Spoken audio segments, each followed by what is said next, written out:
कर दे, टाइप क्या नहीं। चलिए देखते हैं क्वेश्चन नंबर 1। एक नंबर बोला है कि 21 प्लस 16 रूट 2 है और 16 माइनस 60 रूट 2 है। कब मध्य अनुपाती निकाले। मध्य अनुपाती तो सब लोग को पता ही होगा, रूट ए बी होता है जी, गुना करते हैं और वर्गमूल के अंदर डालते हैं। तो ये तो अंदर में आपको परफेक्ट स्क्वायर नहीं दिख रहा, तो डायरेक्टली आप नहीं निकाल सकते हैं, तो मात्र एक विकल्प क्या है, गुना करना। तो 21 इंटू 16, 21 इंटू 16, 21 अठे 168 होता है जी, 21 अठे 168 इंटू 2, तो यानी कितना हो जाएगा 336, कितना 336।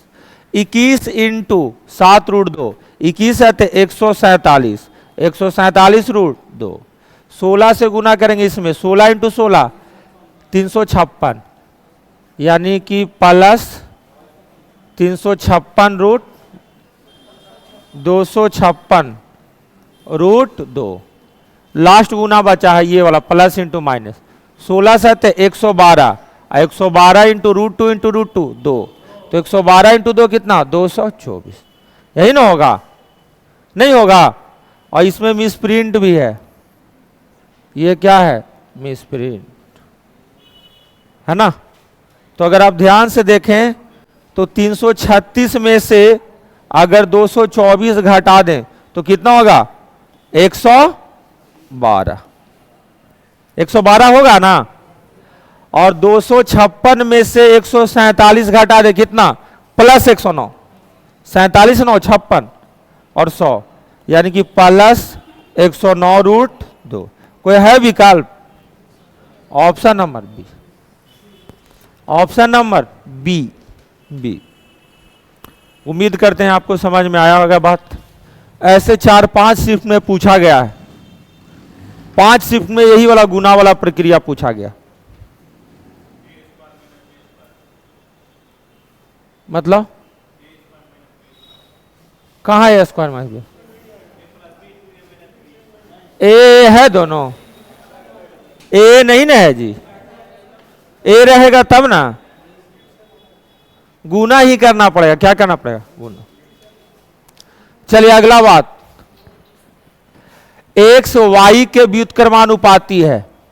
एक्स वाई के क्या व्युत्क्रमानुपाती, मतलब क्या उल्टा, उल्टा है। और वाई जेड के व्युत्क्रमानुपाती है। वाई जो है जेड का क्या है व्युत्क्रमानुपाती, जेड के व्युत्क्रमानुपाती है। ये अलग बात है और ये क्या है अलग बात, दोनों अलग अलग बात। बोला किसी विशेष स्थिति में x की वैल्यू कितना है 1/2 और z की वैल्यू कितना है 1/74, 1/74।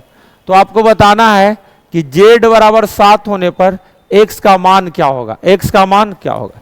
क्या क्या आप यहां से अनुमान लगा सकते हैं कि सर y z का उल्टा अगर y है, z का उल्टा क्या है y, तो आप बोल सकते हैं 1/y जो होगा, या बोल सकते हैं कि z भी होगा 1/y का उल्टा होगा।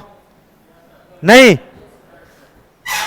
z जो होगा y का उल्टा होगा, मतलब z inversely proportional to 1/y, ये उल्टा नहीं होगा। हाँ, तो ये सबसे कंक्लूजन आप निकाल सकते हैं कि 1/y यहां दिख रहा है, तो यहां से आप कंक्लूजन निकाल सकते हैं कि x जो होगा z के क्या होगा समानुपाती होगा, x z के क्या होगा समानुपाती, है ना। 1/y के जगह अगर z यहां रख दें तो x directly proportional to z होगा कि नहीं, मतलब एक x का वही रेशियो होना चाहिए जो z का रेशियो होना चाहिए, x का वही रेशियो होना चाहिए जो किसका होना चाहिए z का।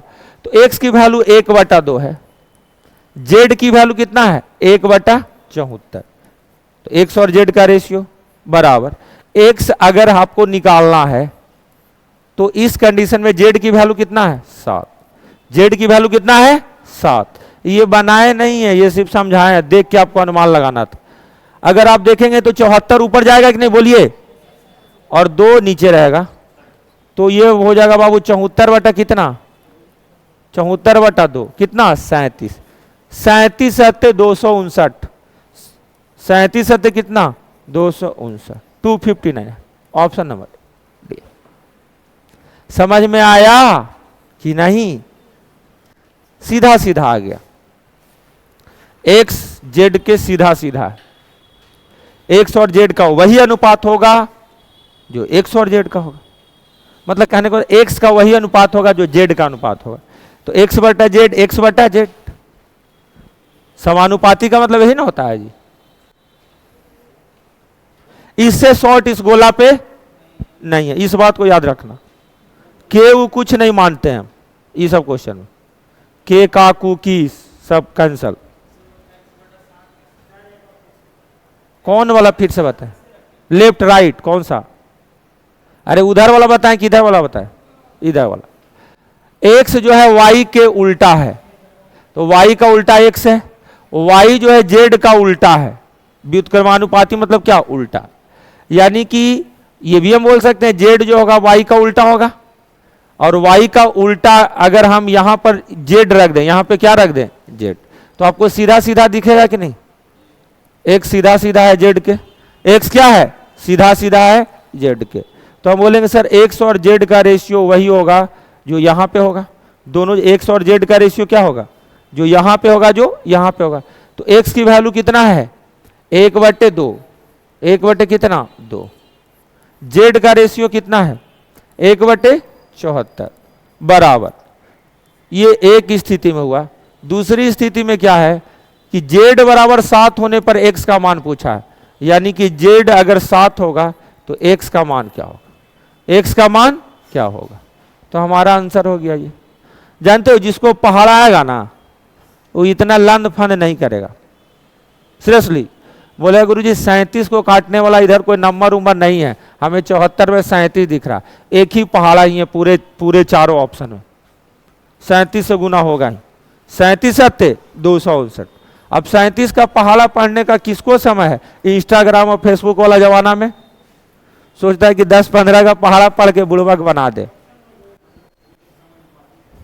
हाँ चले आगे, चलो चले ना। हाँ क्या बोल रहे हैं? हाँ एक्स जेड के समानुपाती। उल्टा कहां किया बाबू? ये पूरा एक्स है, ये पूरा क्या है? जेड है। एक्स, ये एक्स है और ये क्या है? जेड है। ये पूरा एक्स, ये पूरा जेड, ये पूरा एक्स, ये पूरा जेड।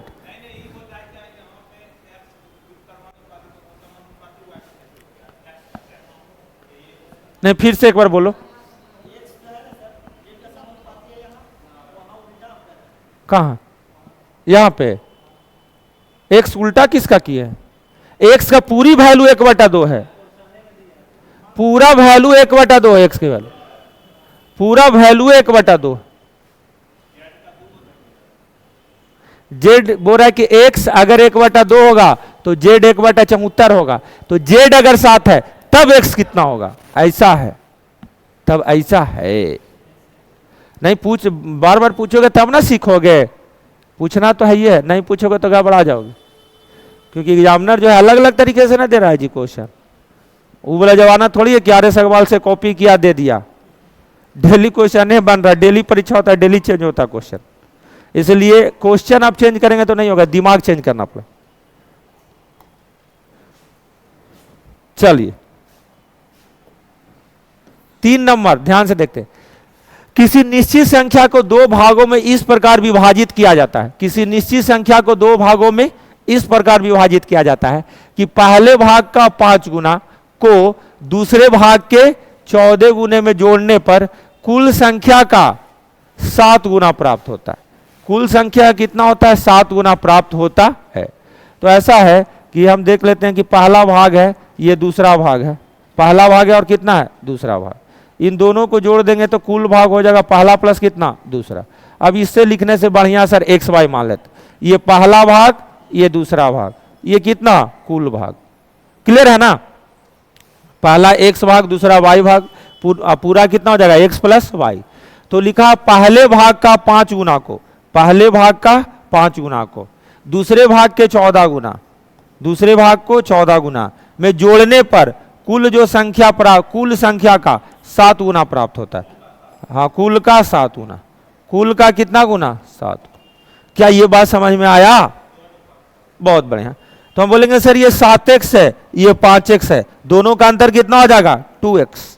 दोनों का अंतर कितना? 2x। लेफ्ट राइट में आएगा तो घटेगा ना जी? हाँ। 14y 7y का अंतर कितना? 7y। तो x बटे y कितना हो गया? 7y 2।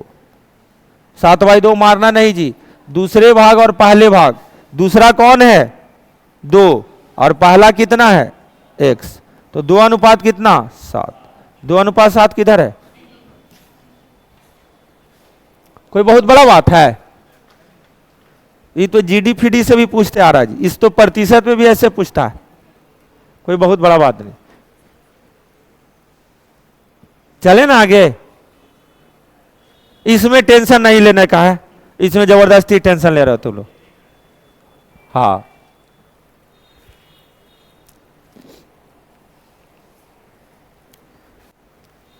चले। क्वेश्चन नंबर 4, वह छोटी से छोटी संख्या ज्ञात कीजिए जिसमें से 7 अगर आप घटाएंगे तो 16, 20, 10, 27 से क्या होगा? विभाजित होगा। 7 घटाएंगे, 7 घटाएंगे तो लास्ट में 60 बचेगा। 7 घटाएंगे तो कितना बचेगा? 59। 7 घटाएंगे कितना? 48। 7 घटाएंगे कितना? 39। खुद बताओ, अनपढ़ आदमी भी नहीं बता देगा। 20 और 10 से कटने वाला संख्या चाहिए तो लास्ट में शून्य होना आवश्यक है, होना आवश्यक है। 20 और 10 से काटोगे कोई संख्या को तो पहाड़ा में कभी देखे हो कि 9 आया लास्ट में? 20 चौका 69 होता है, 20 चौका 79 होता, सुना है? नहीं। तो यहां कैसे हो जाएगा? जब वहां नहीं होता तो यहां कैसे हो जाएगा? तो आप सोचेंगे नहीं सर बहुत बड़ा संख्या आगे जाके होता होगा, हम लोग को पता नहीं है। तो वैसा बात नहीं है। गणित में सब कुछ फिक्स है। गणित में क्या है? फिक्स है। होगा तो होगा, नहीं होगा तो नहीं होगा, बाद में आके होगा, नहीं आके होगा, ऐसा नहीं। चले ना आगे। तो आंसर कौन सा होगा? ए। साधारण ब्याज पर एक निश्चित धनराशि 2 वर्षों में 1750 रुपया हो जाता है। कोई भी धन 2 वर्षों में कितना हो जाता है? 1750 हो जाता है। और धन 4 वर्षों में कितना होता है? 3000 रुपया हो जाता है। कितना हो जाता है? 3000। तो वार्षिक ब्याज की दर बताएं। वार्षिक ब्याज की दर, वार्षिक ब्याज की दर निकालने का तरीका है, गुरुजी आप 1 साल का ब्याज ढूंढ लीजिए। आप 1 साल का क्या ढूंढ लीजिए? ब्याज, और मूलधन से भाग दे दीजिए, इंटू क्या कर दीजिए? 100। यही ना ब्याज दर होगा। हाँ, तो हम बोलेंगे सर ऐसा है कि अगर आप देखें ये 2 साल में हुआ है, ये 4 साल में ऐसा हुआ है, तो इन दोनों का जो अंतर होगा 2 साल का ब्याज होगा कि नहीं? क्योंकि मिश्रधन है ये, मूलधन प्लस साधारण ब्याज, ये भी मूलधन प्लस साधारण ब्याज। घटाएंगे तो मूलधन मूलधन कैंसिल, बचेगा साधारण ब्याज। 1250 है ना जी? नहीं है। 1250 2 साल का सिंपल इंटरेस्ट है। 2 साल का सिंपल 1250 अगर घटा दोगे इसमें से तो 500 रुपया मूलधन बच जाएगा। अरे बोलो, यानी कि 1 साल का अगर इंटरेस्ट देखो या 2 साल का भी निकाल दोगे तो कोई दिक्कत नहीं है। अगर रेट निकालना है अगर आपको तो 2 साल का इंटरेस्ट कितना? 1250 बटा मूलधन कितना? 500 इंटू कितना? 100। ये 2 साल का निकाल रहे हैं तो 2 शून्य से 200, 25 पचे 125, 250% आपका हो गया 2 साल का। कितने साल का? 2 साल। 1 साल का रेट कितना होगा? आधा कर देंगे तो 125, क्योंकि वार्षिक पूछा गया आपसे। क्या पूछा गया है? वार्षिक। 1 वर्ष का पूछा गया, 1 वर्ष का पूछा गया।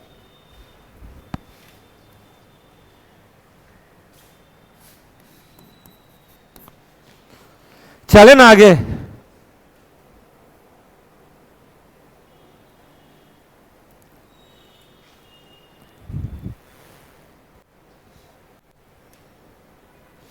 ये सब घर में ले जाके रखते हैं कि फिर कागज है, लोहा है, टीना वाला को देते हैं? हम एक कहानी बताए थे कि नहीं? एक बार हम बहुत खेलने उलने लगे थे तो मेरा किताब उताब रखा रहता था, तो मेरी मम्मी जो थी ना, आया ना लोहा टीना सब उठा कर दे दी।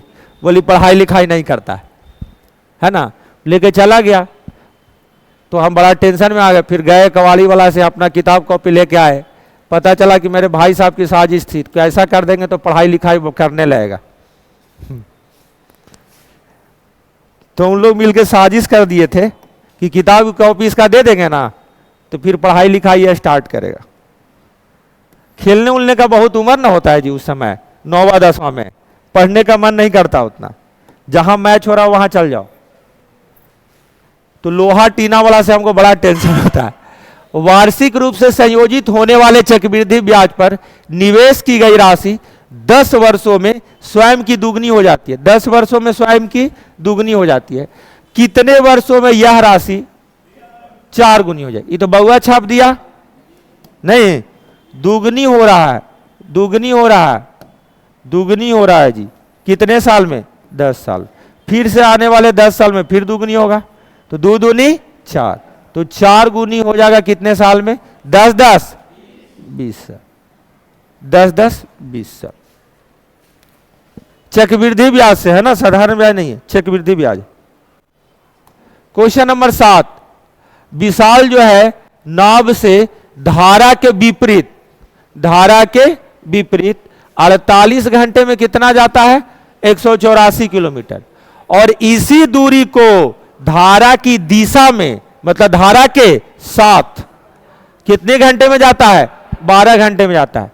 तो धारा की चाल बराबर, धारा की चाल बराबर पता है ना, धारा के साथ माइनस धारा के विपरीत बटे 2, यही ना होता है जी? नहीं, हम बोलेंगे सर बहुत बढ़िया गजब। ऐसा है कि अगर धारा के विपरीत देखो नाव की चाल, जिसको वाई मान लेते, अब कुछ ही मान ले, तो 184 किलोमीटर दूरी है, 48 घंटा में गया है, तो कितना से कटेगा?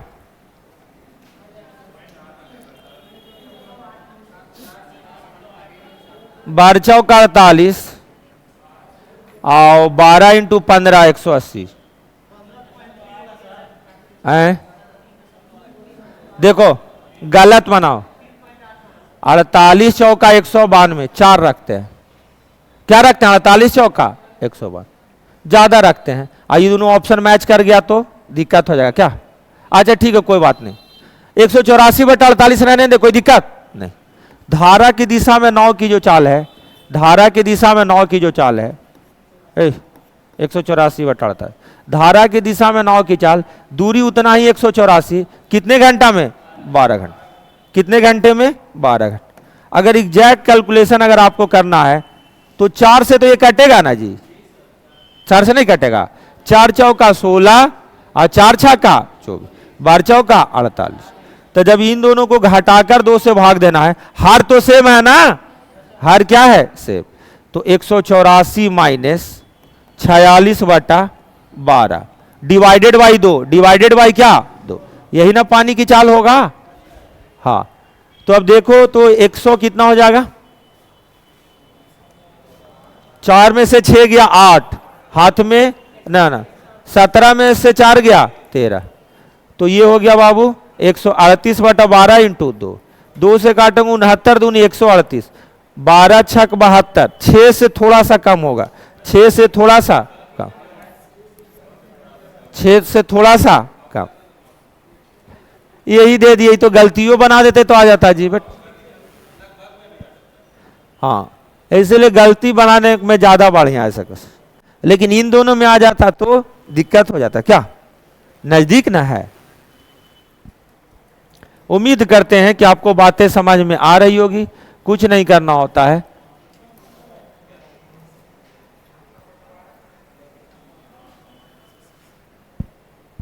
ठीक है? बोलो, चाल निकाल देंगे, धारा के साथ धारा के विपरीत डिवाइडेड बाई 2।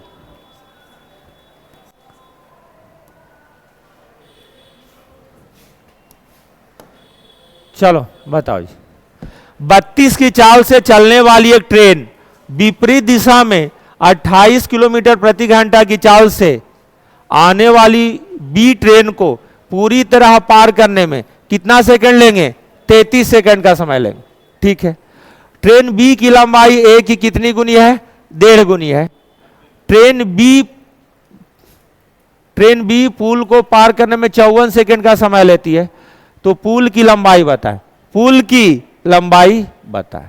बहुत बढ़िया है ना? अब देखो बनाएगा कैसे ही मार दो।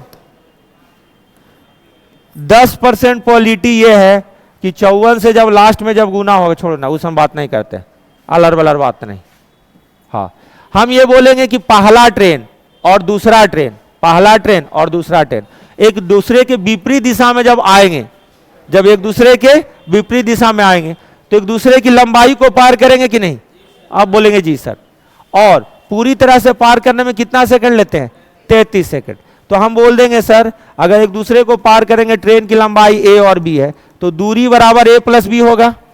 नहीं होगा, बराबर स्पीड इंटू टाइम।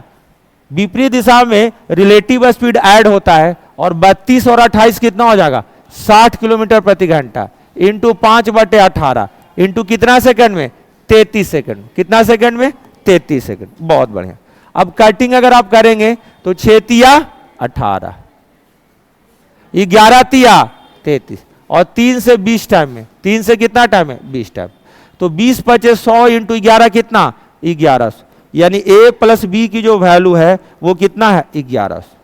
कितना है? 1100। क्या ये बात समझ में आया? दूरी बराबर चाल इंटू समय, तो दोनों ट्रेन को पार करेगा, वही दूरी तय होगा ना। और जो दूरी जो तय होगा वो क्या होगा? दोनों ट्रेनों की लंबाइयों का योगफल। अब बात है सर कि एक ट्रेन दूसरे की कितनी गुनी है? 1.5 गुनी। नहीं, बी जो ट्रेन है ए की कितनी गुनी है? 1.5 गुनी। अगर बाबू इसको 2 मान लिया जाए तो ये 1.5 गुनी 3 हो जाएगा कि नहीं? नहीं होगा 3, यानी कि 3:2। ए और बी का अनुपात कितना है? 3:2। 3:2 में, ये कितना अनुपात में? 3:2 में।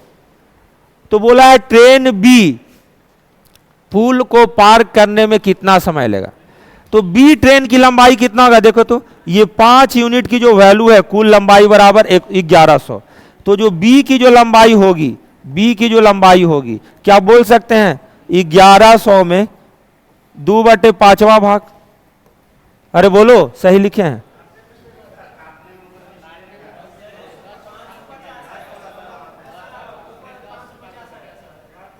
गलती कर दिए हैं। 6 तिया 18, अरे देखो 11 तिया 33, 10 छक्का 60। अब ठीक है हो? अच्छा ठीक, अरे अब ठीक काटे, हम मारेंगे ना। 11 × 5 = 500। अच्छा, यहां ठीक है ना? हाँ। अच्छा, बी की लंबाई 3 गुनी है, ए की लंबाई कितना? 2। तो बी का जो लंबाई होगा टोटल 1100 में 3/5वां भाग होगा कि नहीं? नहीं, प्लस पुल की लंबाई p, पुल की लंबाई क्या? p। इतना ही दूरी तय होगा ना पुल को अगर पार करना है तो। ट्रेन की लंबाई प्लस पुल की लंबाई, हाँ, बराबर दूरी बराबर 4 इंटू 7। अच्छा, ये वाला ये नहीं सुधारे हैं? अच्छा ठीक, अब ठीक है। स्पीड बी का कितना बोलो? 28। कितना? 28 किलोमीटर प्रति घंटा को मीटर पर सेकंड में चेंज करोगे तो 5/18 इंटू टाइम कितना? तो 18 तिया 54 सुना है? अच्छा, ये 28 × 5 = 140, 14 तिया 42, 420। इधर कितना? 420। इधर देखो 11 × 5 = 55, 330 प्लस पी है। 330 प्लस क्या है? पी। तो पी बराबर कितना हो जाएगा? पी बराबर 90 मीटर। पी मतलब क्या? पुलिया। पी मतलब क्या? पुलिया। तो पी बराबर कितना? 90 मीटर। पी बराबर कितना? 90 मीटर। तो दूरी बराबर चाल इंटू समय, यही हम बात करते हैं और वही बात पे बनेगा, कोई दिक्कत वाली बात नहीं। दूरी हमेशा ऐड होगा, इस बात को आपको याद रखना है, मरते दम तक नहीं भूलना है। अगला जनरेशन को भी पढ़ाइएगा तो यही बात रहेगा, दूरी हमेशा क्या होगा? ऐड होगा। ट्रेन को पार करे, आदमी को पार करे, नदी को पार करे, समुद्र को पार करे, उससे कोई मतलब नहीं है। दूरी हमेशा क्या होगा? ऐड होगा। चाल ऐड तब होगा जब विपरीत डायरेक्शन में रहेगा, सेम डायरेक्शन में क्या होगा? माइनस होगा। चले ना आगे। अंकित मूल्य पर 10% की छूट के साथ किसी वस्तु को बेचने पर 20% का लाभ होता है। 10% का लाभ प्राप्त करने के लिए अंकित मूल्य पर कितने प्रतिशत की छूट देनी चाहिए? तो देखो शुरू में अंकित मूल्य पे छूट की बात बोल रहा है कितना, 10%, लाभ कितना 20%। तो देखिए आप डायरेक्टली क्रय मूल्य और अंकित मूल्य का रेशियो निकाल सकते हैं। क्रय मूल्य के लिए होता है बाबू 100 माइनस डिस्काउंट परसेंट होता है, उल्टा हो जाता है। और अंकित मूल्य के लिए क्या होता है, 100 प्लस प्रॉफिट परसेंट होता है रेशियो निकालने के लिए। तो शुरुआत वाला अगर 10% छूट है तो 90 क्रय मूल्य, 10 घटाएंगे तो कितना 90। अगर 20% लाभ हो रहा है उस कंडीशन में तो अंकित मूल्य कितना है 120। अब 10% का लाभ अर्जित करना है, तो 10% लाभ अर्जित करना है तो 90 में 10% कितना 9 और 90 9 99, यानी कि बाबू आपको 99 में बेचना है। 99 में क्या करना है, बेचना है। तो अंकित मूल्य पे कितना छूट देंगे, कितना छूट दोगे 21 का। अंकित मूल्य से 21 कम करके 99 में बेचोगे जी, तो प्रतिशत डिस्काउंट बराबर सर 21 का छूट हुआ कितना पर 120 अंकित मूल्य पर इंटू कितना 100, क्योंकि डिस्काउंट परसेंट अंकित मूल्य पे निकाला जाता है। किस पे, अंकित मूल्य। मिला जुला के काट दें, 7 या 21, 40 या 120, 40 से 2.5 गुना, 40 इंटू 2.5 होता है 100। अब धीरे धीरे काट सकते हैं। और 25 175 यानी 17.5 आपके मतलब है ना, 20 दूनी 40 करें, 20 पचे 100 करें, बात बराबर है। 7 पचे 35 बटा 2। कोई भारी बात है, कोई भारी बात नहीं है बाबू, बहुत आसान बात है। बनाए थे भला नहीं, गुड। 10 करा एक रसायन विज्ञान का प्रयोग के लिए बीना के पास जो फेरस सल्फेट है 25% विलयन वाली कितना है 60 ml। 60 ml का एक रसायन है, उसमें फेरस सल्फेट कितना है 25%। ठीक है, फेरस सल्फेट का 30% का विलयन बनाने के लिए, मतलब ऐसा विलयन बनाना चाहते हो जिसमें फेरस सल्फेट का मात्रा ज्यादा है, कितना परसेंट 30% बनाना चाहते हैं, तो उसमें 60% विलयन की कितने ml मिलाई जाना चाहिए, है ना। यानी कि शुरू में उसके पास जो 25% ही सांद्रता है फेरस सल्फेट का, जो भी मिश्रण है उसमें मिश्रण कितना ml का है 60 ml का। 60 ml में 25% फेरस सल्फेट का मात्रा है, और आपको प्राप्त करना है कितना 30%। कितना प्राप्त करना है 30%। उसके लिए आप मिला रहे हैं ऐसा विलयन जिसमें फेरस सल्फेट कितना हो 60%, मतलब कम वाला ज्यादा वाला के मिलाकर बीच वाला प्राप्त करना चाहते हैं। तो ये कितना ml का होगा 60% वाला। तो एलिगेशन का एक ही रूल है, बड़ा माइनस छोटा, जो कॉमन सेंस की बात है। छोटा में से बड़ा घटाओगे निगेटिव ना आ जाएगा जी, इतना भी कॉमन सेंस लगाना होगा। तो 60 में से 30 गया 30, और 30 में 25 गया 5, तो रेशियो कितना है, नहीं निकालोगे तो कोई दिक्कत, रेशियो काहे निकाल रहा हो। 30 का कितना गुना 2 गुना, तो ये भी कितना गुना 5 दूनी का 10 ml। कितना ml 10, बस 10 होगा क्या, बस।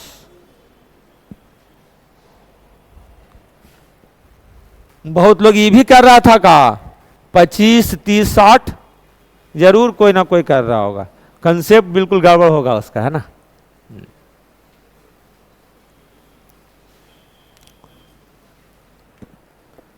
चले आगे, क्वेश्चन नंबर 11। ये जो नहीं बनाएंगे जल्दी टिकट कटा लीजिए घर के लिए, और नहीं तो विदाउट टिकट वाला रूट में है तो विदाउट टिकट वाला पकड़ लीजिए। 6 को भागा देंगे 2 से, कितना 3, 5 में से 3 गया 2, 2 से 2 भागा 2 1, यहां तक का मामला खत्म है। 1 2 में से 1 घटा दें, पहले भागा देंगे, पहले क्या करेंगे भागा देंगे। 24 में से 1 गया 23, बहुत बढ़िया। 36 में से 23 गया 13, और 41 में से 13 गया 28। ऐसे करके बनाना है परीक्षा में, समझा कि स्टेप मार्किंग करोगे। स्टेप नंबर 1 2 मार्क्स के लिए स्टेप मार्किंग नहीं चलेगा। चले आगे। हाँ, करा 36 सेंटीमीटर, 6 सेंटीमीटर और 1 सेंटीमीटर। 36, 6 और 1 सेंटीमीटर मोटाई वाले धातु को सीट को पिघलाकर एक घन बनाया जाता है। क्या बनाया जाता है? घन। यानी पहले ये घना फॉर्म में सीट है, लंबाई चौड़ाई ऊंचाई है तो, और एक आप घन बना रहे, तो घन के कोर की लंबाई क्या होगी? तो घनाभ का कोर, घनाभ का जो आयतन होता है, लंबाई इंटू चौड़ाई इंटू क्या? ऊंचाई, है ना। नया जो बनाएंगे बाबू, मान लीजिए उसका कोर ए है। क्या है? ए। तो घन की भुजा क्या होता है? ए। ए का क्यूब हो जाएगा आयतन। पिघलाएंगे तो बर्बाद उर्बाद कुछ हुआ नहीं है, मतलब दोनों क्या होगा? बराबर होगा। आयतन दोनों जगह क्या बराबर? 36 छके 216, या नहीं गुना भी आता है तो ए कितना बार? 6 6 3 बार गुना है, तो दोनों तरफ घनमूल करोगे तो ए की वैल्यू कितना हो जाएगा? 6। तो आयतन बराबर करना होता है जब भी पिघलाया जाए, काटा जाए, फोड़ा जाए, सब किया जाए। तो मटेरियल अगर बर्बाद नहीं हो रहा है तो जो इधर आयतन है घनाभ में, जो घन में होगा, जो घनाभ में हो वो किस में होगा? घन में हो। नहीं तब तो बोतल पिघला के नया बोतल बना देता है लोग। हाँ, क्वेश्चन नंबर 13, ये मानचित्र वाला देखो, ग्रुप डी में भी आया हुआ है। एक मानचित्र पर दो बिंदुओं के बीच की दूरी कितना है? 5 सेंटीमीटर। 5 सेंटीमीटर है बाबू दो बिंदु के बीच की दूरी, ठीक है। मानचित्र का जो पैमाना है ये बोलता है 1 अनुपात कितना? 4 लाख। 1 अनुपात कितना है? 4 लाख। 1 अनुपात कितना? 4 लाख। उन दोनों बिंदुओं के बीच की वास्तविक दूरी क्या होगी? देखो ये मानचित्र में अगर ये लिखा हुआ है तो इसमें कौन वास्तविक है, कौन मानचित्र वाला है? मानचित्र में 1 यूनिट अगर होगा, स्केल से नापोगे तो आपका वास्तविक वाला कौन है? ये वाला। मतलब मानचित्र पे अगर तुम्हारा 1 सेंटीमीटर दिखेगा तो वास्तविक में कितना दिखेगा? 4 लाख सेंटीमीटर होगा आपका जमीन। कितना जमीन होगा? 4 लाख सेंटीमीटर, यही ना है जी। तो लेकिन ये बोला है 1 सेंटीमीटर, 1 की वैल्यू कितना दिया है? 5 सेंटीमीटर। 1 की वैल्यू कितना है? 5 सेंटीमीटर। तो इसके मुकाबले ये 5 गुना है, तो इंटू 5 इसमें होगा ना, तो 4 5 20 और उसके बाद 5 शून्य है, सेंटीमीटर आया। क्या आया? सेंटीमीटर। लेकिन पूछ रहा है किसमें? किलोमीटर। 1 सेंटीमीटर में कितना मीटर? 100।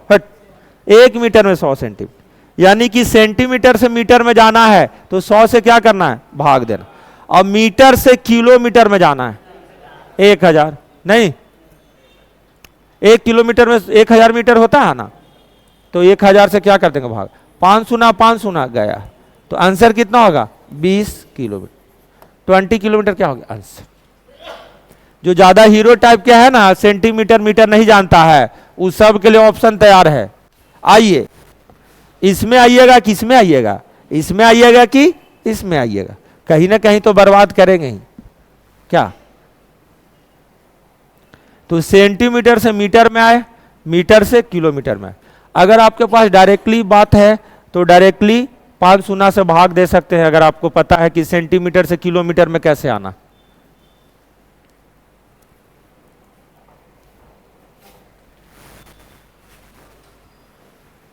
चले आगे। हाँ, लिखा यदि 5 क्रमागत सम संख्याओं का औसत कितना है? 10 है, तो इन 5 संख्याओं को आरोही क्रम में व्यवस्थित करने पर मध्य स्थान पर स्थित संख्या क्या होगा? तो ऐसा है कि ये बहुत मजाक किया है। औसत जो होता है बीचे बीच में होता है, तुम लेफ्ट से सरियाओ या राइट से सरियाओ न। क्या? जैसे मान लिया 10 है, 8 है, 6 है ना, ये 12, ये 14, ये 5 क्रमागत सम संख्या है ना जी। अब इसमें अगर तुम देखोगे कि ये बीच बीच वाली संख्या है, तुम अगर उलट के भी लिख दो 14, 12, 10, 8, 6, ये बीच ही में ना रहेगा। औसत यही बीच बीच वाली होता है, तो संख्या यही आंसर है। मध्य वाली संख्या तो औसत होता है। तुम लेफ्ट करो राइट करो कोई फर्क नहीं पड़ेगा। हाँ, लेकिन रीजनिंग में फर्क पड़ जाएगा नहीं। चलें आगे।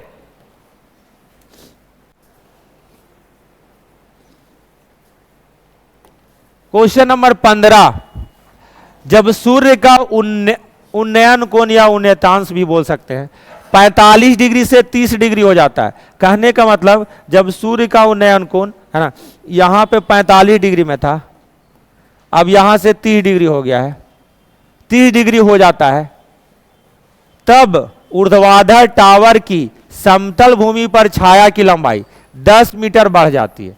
यानी कि पहले छाया यहां तक था, अब बढ़ के यहां तक हो गया, यहां से यहां तक, तो कितना मीटर बढ़ा हो? 10 मीटर। कितना? 10 मीटर। तो टावर की ऊंचाई बताएं, टावर की ऊंचाई, यही टावर है, यही क्या है? टावर। आप लोग को रेशियो पता होना चाहिए अगर सीरियस है जीवन को लेकर, तब है ना। हाँ, क्या होना चाहिए गुरुजी? ये एक रेशियो में होगा 45-30 के लिए, ये कितना? 1, और ये वाला कितना होगा? √3 - 1, यही ना होगा। तो √3 - 1 की वैल्यू कितना है? 10। √3 - 1 की वैल्यू कितना है? 10। तो एक की वैल्यू क्या होगा? 10/√3 - 1, और यही निकालना भी है, यही निकालना भी है। तो आंसर मार देते हैं 10 × √3 - 1। हाँ, कहीं दिख ही नहीं रहा है, कहीं दिख नहीं रहा है। तो नहीं दिख रहा है तो हम लोग ऐसा करते हैं कि परमेयकरण करते हैं, चिन्ह चेंज करके ऊपर नीचे, तो √3 + 1 हो जाएगा और √3 + 1 हो जाएगा। तो ये अब देखेंगे नीचे में a - b × a + b है, जो a² - b² होता है। √3 का स्क्वायर 3 और 1 का स्क्वायर 1, 3 - 1 कितना? 2, 2 × 5 = 10। तो आंसर फाइनली हमारा कितना हो जाएगा? 5 × √3 + 1। ये जो दो जो वैल्यू आया पूरा यहां तक का वैल्यू है। तो 5 × √3 + 1 कहाँ है? हो यहाँ। तो अगर आप प्रैक्टिस करेंगे तो आपको आंसर ये सब दिखेगा। हल्के फुल्के में पढ़ रहे हैं, पार्ट टाइम टाइप के, है ना, कि अगला क्वार्टरली में परीक्षा दे देंगे, फिर थोड़ा सा पढ़ेंगे। पंचवर्षीय योजना वाले हैं तब तो फिर दिक्कत। चलें आगे।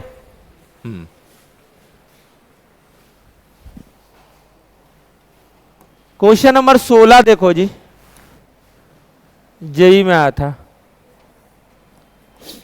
लिखा कि त्रिभुज एबीसी में डी समानांतर क्या है?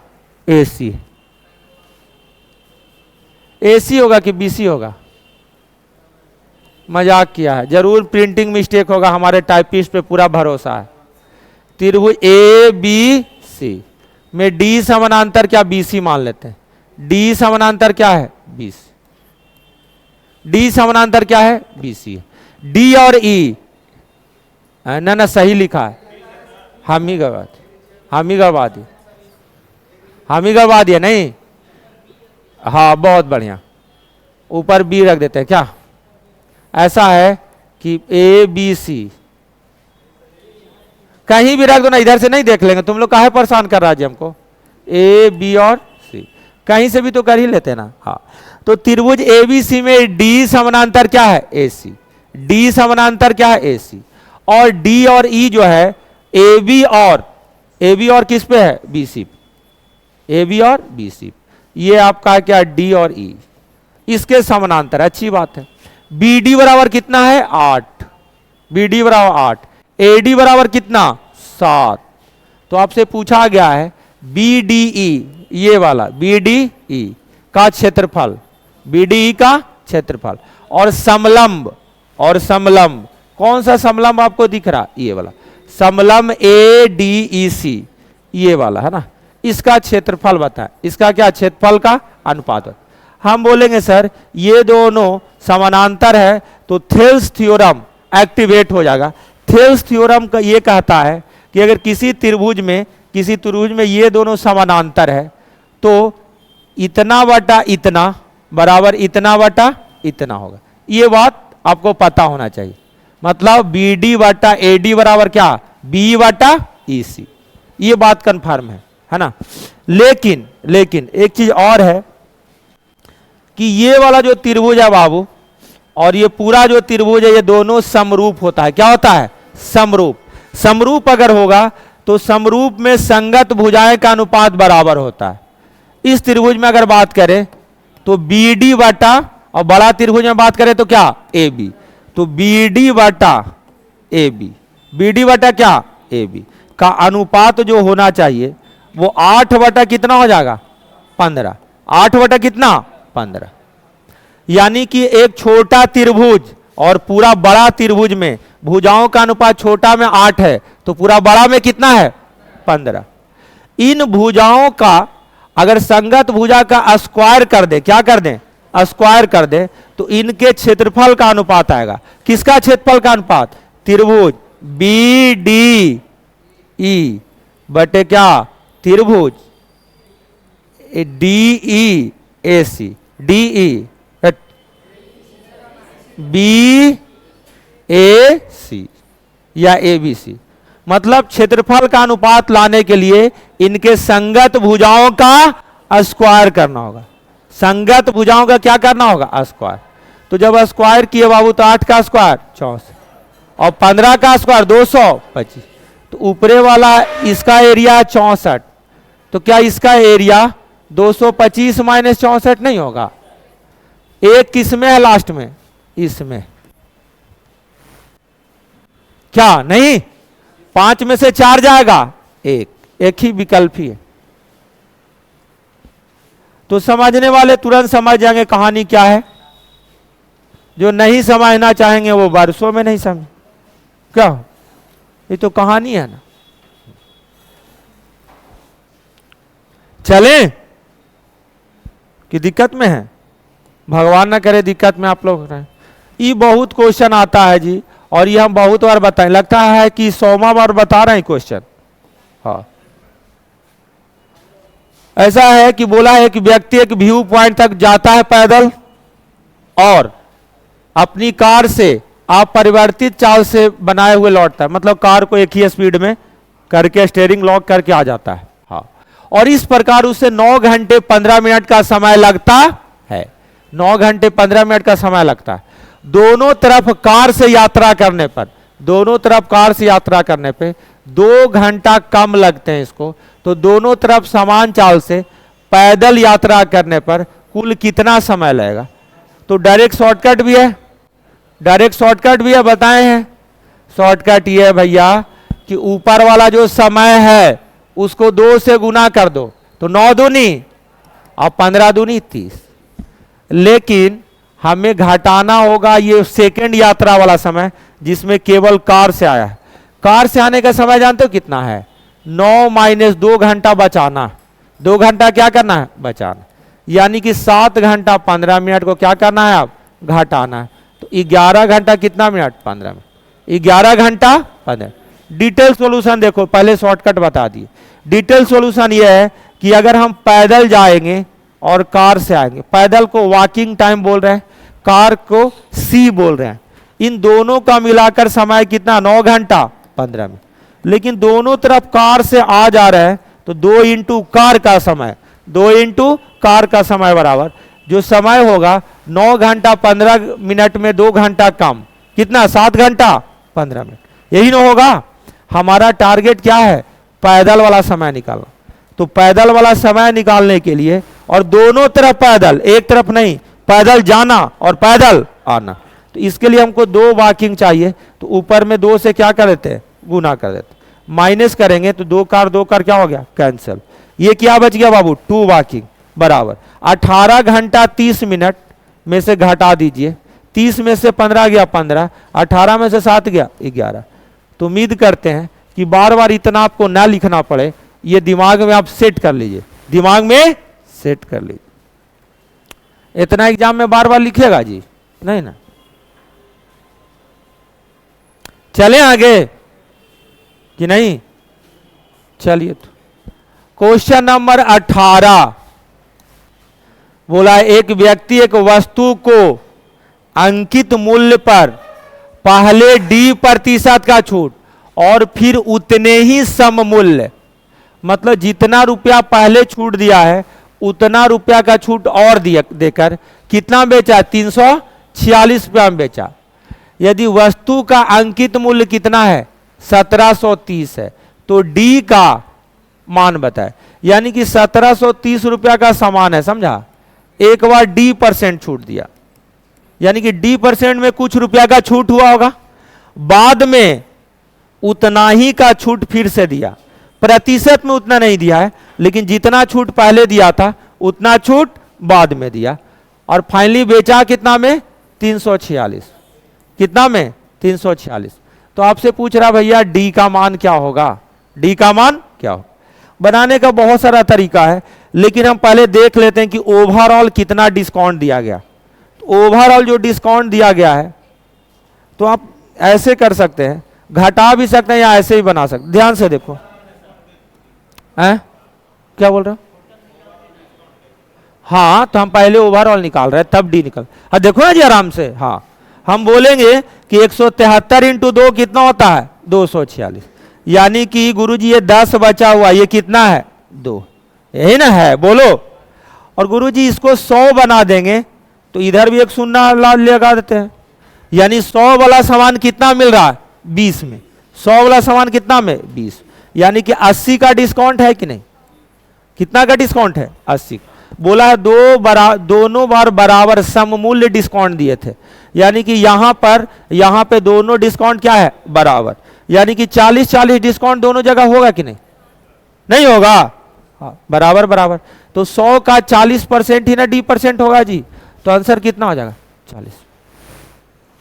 खत्म।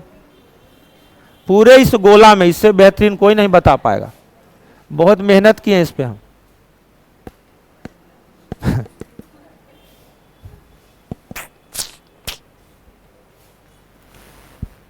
चलें आगे।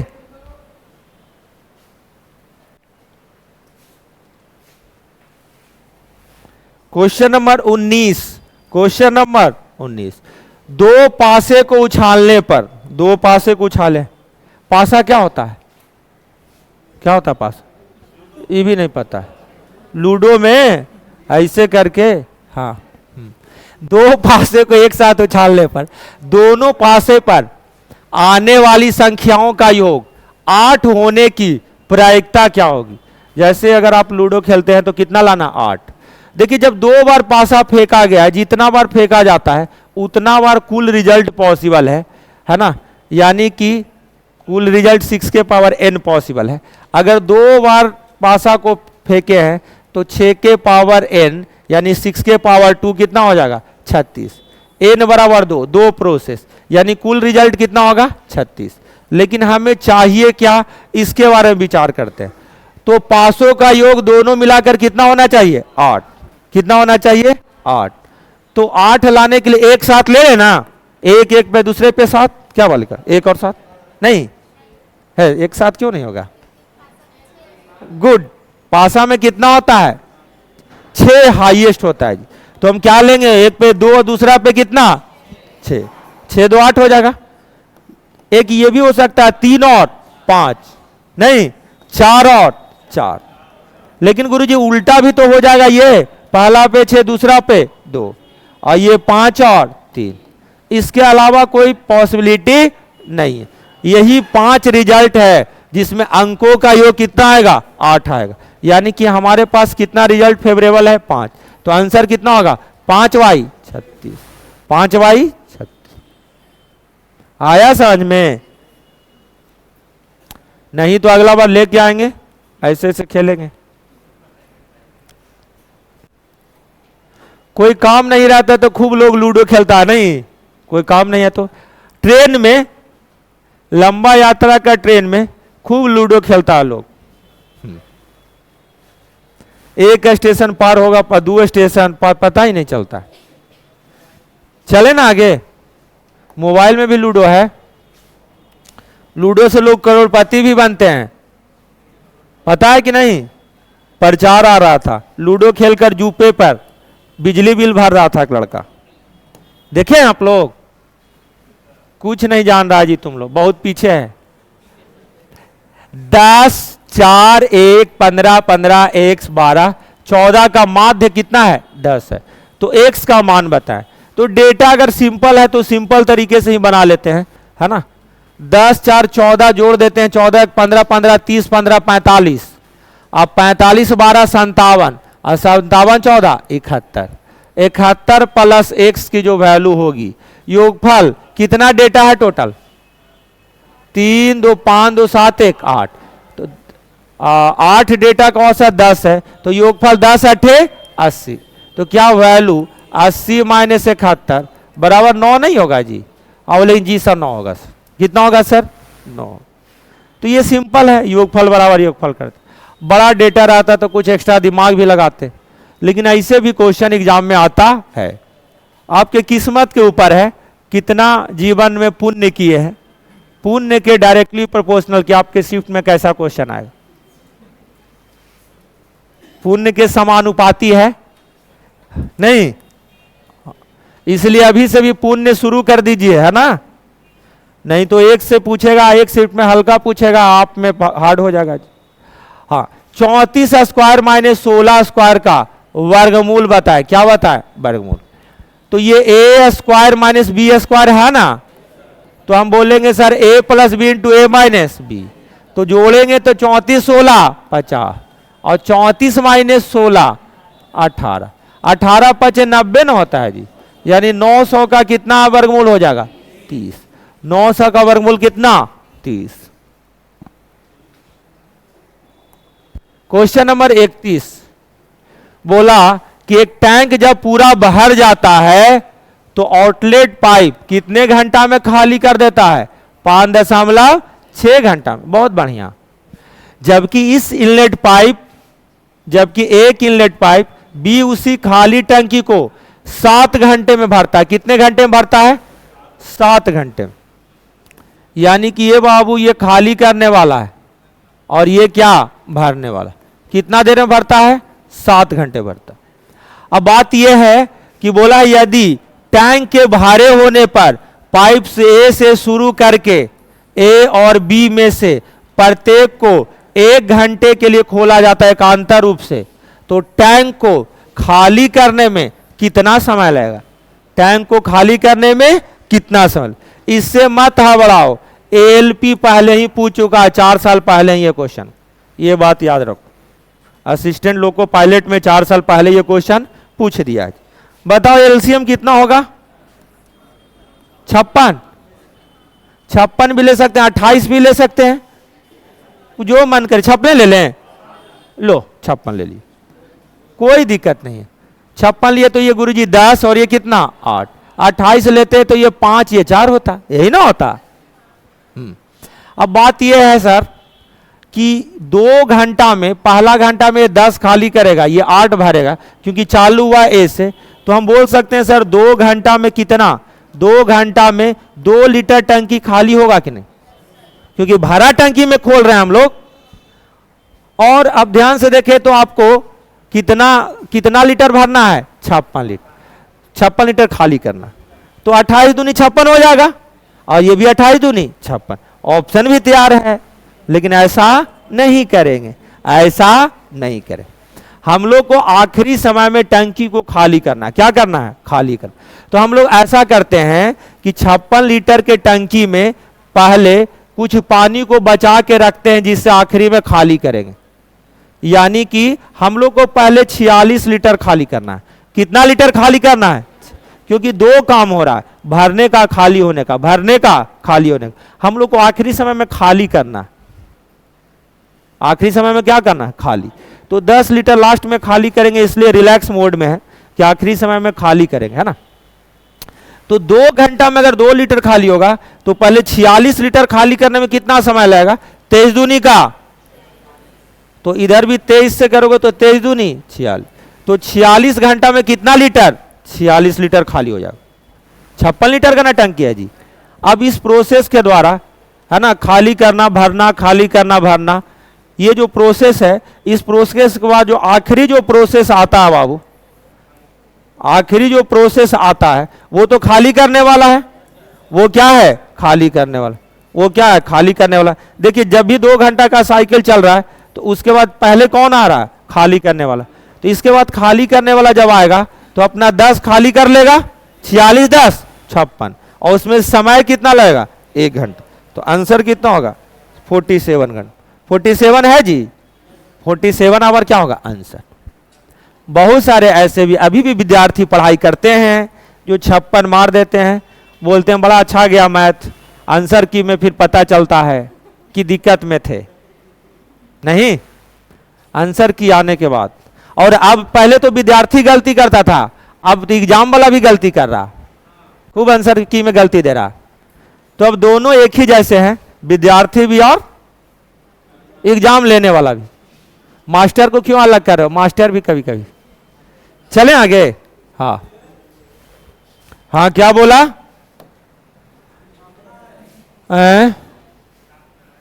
क्या बोल रहा है? अच्छा, छापना, छापना है तो लो ना, छाप लो।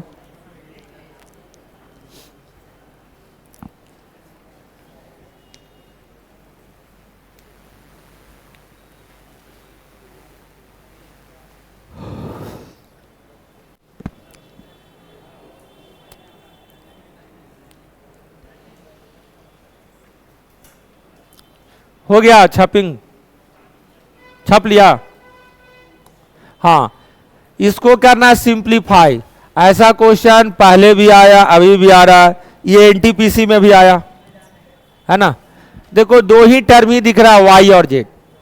तो ये ए माइनस बी का होल स्क्वायर है, ये ए प्लस बी का होल स्क्वायर।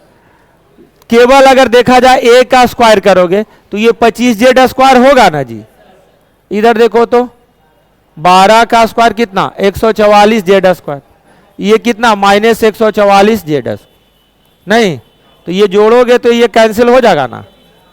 25 जेड स्क्वायर एक ही ऑप्शन में ना है, एक ही ऑप्शन ना है। आए क्या बोल रहा है? कहाँ इंटू है? ये प्लस ना है, बुड़बक जैसा करेगा है? प्लस साफा साफा दिख रहा है।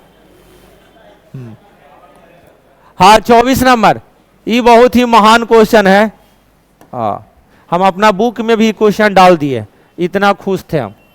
156 और 96 का HCF, ऐसा क्वेश्चन कांस्टेबल में भी आया है, लेकिन वो थोड़ा सा सिंपल था, है ना। ये थोड़ा सा बढ़िया है। 156 और 96 का जो HCF है, 156 और 96 का HCF है ना, वो HCF कितना के बराबर है? वो उसको व्यक्त किया गया है 156 गुने 12 प्लस 96 के। 156 प्लस 12 इंटू 96A के रूप में किसको व्यक्त किया गया है? इन दोनों का HCF। तो क्या आप 156 और 96 का HCF बता सकते हैं क्या? वह बड़ी से बड़ी संख्या जो दोनों को विभाजित कर दे। 12, तो ये आपके भरोसे छोड़ दिए, कितना? 12। यानी कि सर HCF बराबर 12, HCF बराबर क्या? 12। तो ये 12 को लिखा गया इस फॉर्म में, व्यक्त किया गया। हम बोलेंगे सर ऐसा है कि हमें निकालना है A का मान। किसका मान? 1।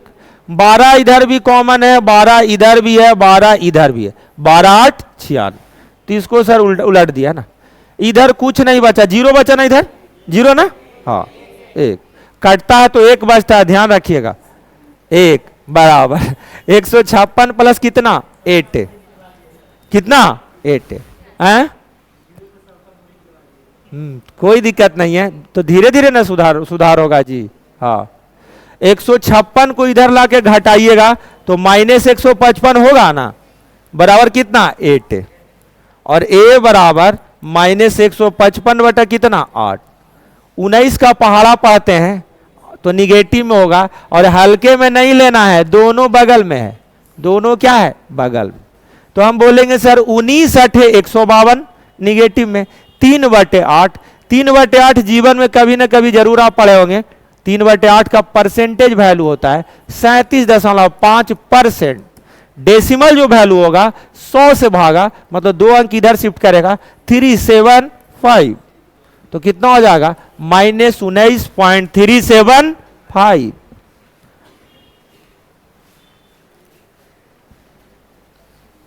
हो गया ना? अब नहीं ना है, बहुए छाप होगा। हाँ, बहुए छाप है। हाँ, एक संख्या में 50% वृद्धि की है तो 2490 आया है, यानी ये 150% की वैल्यू है कि नहीं? तो 1% की वैल्यू कितना हो जाएगा? 2490 बटा 150। तो संख्या क्या है? संख्या 100%, तो इंटू 100% निकालेंगे। 50 या 150, 50 दूनी 100, 3 से काटेंगे 8 तिया 24 और 3 तिया 9, गुना कीजिएगा तो 8 दूनी 16, 30 दूनी 60, तो 1660। ऐसा क्वेश्चन इस बार भी पूछा गया एनटीपीसी में भी, वो बोला नहीं लाए जान के, सोचे पुरान के बनाओ जी।